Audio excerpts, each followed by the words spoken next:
Good evening. I hope you've had a blessed week so far.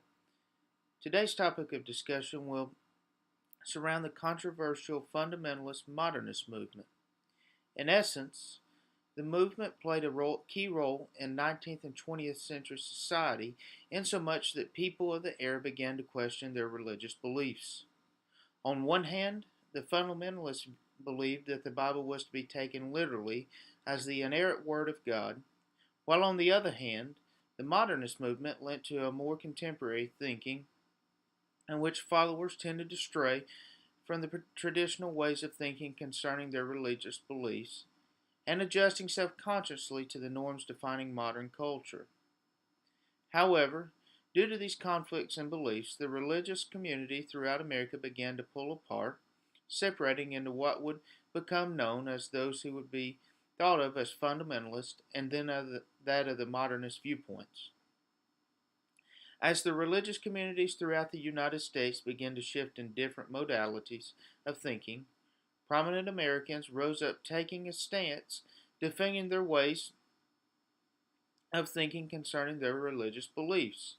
One of the most prominent, well known fundamentalists of the day was William Jennings Bryan. Bryan, a most successful politician throughout the late 19th and early 20th century, became well known for not only his successes in politics, but as a defender of the faith. Throughout Bryan's career in politics, he worked to achieve greatness in his pursuit for the office of president. Running on the Democratic ticket, Bryan successfully won the nomination 3 times. The Daybook in Chicago would name him as the only person, quote, who had any considerable experience in running for president, end quote. As Bryan continued his political career throughout the early part of the 20th century, he would be named as Secretary of State under President Woodrow Wilson. His achievements still resonate throughout American history today. But to Bryan, while politics was his career, his faith played a most intricate role in his life.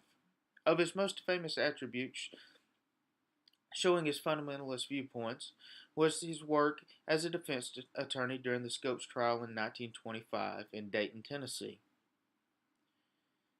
Bryan, a fierce opponent of Darwinism, based on his religious convictions, vehemently fought against John T. Scopes' teaching of evolution in public schools in Tennessee.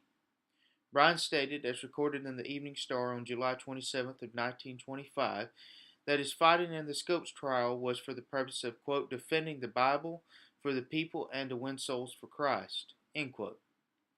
This fighting was the result of the fundamentalist viewpoints of which were instilled within Bryan. Bryan believed that in the inherent Word of God, for which the Bible states in Genesis 27 that God created man in his own image, and the image of God he created them, male and female he created them. In Bryan's viewpoint, the teachings of Darwinism strongly opposed the teachings of the Bible.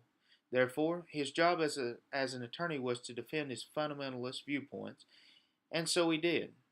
The Scopes trial, a most famous event in the fundamentalist modernist controversy, still stands as a crossroads dividing fundamentalists and modernists still today. Ultimately, Bryan can be seen as a hero for those of the fundamentalist value. While Bryan worked and served as a politician for the people, he still held the word above worldly value, fighting for his fundamentalist values. I hope you found today's discussion one of which that has been dedicated to a reasoned and investigated discussion through my use of primary and secondary sources in exploring the source of the fundamentalist and modernist viewpoints. Once again, thank you for your time, and I wish each one of you blessings as you continue at your academic journey in the future.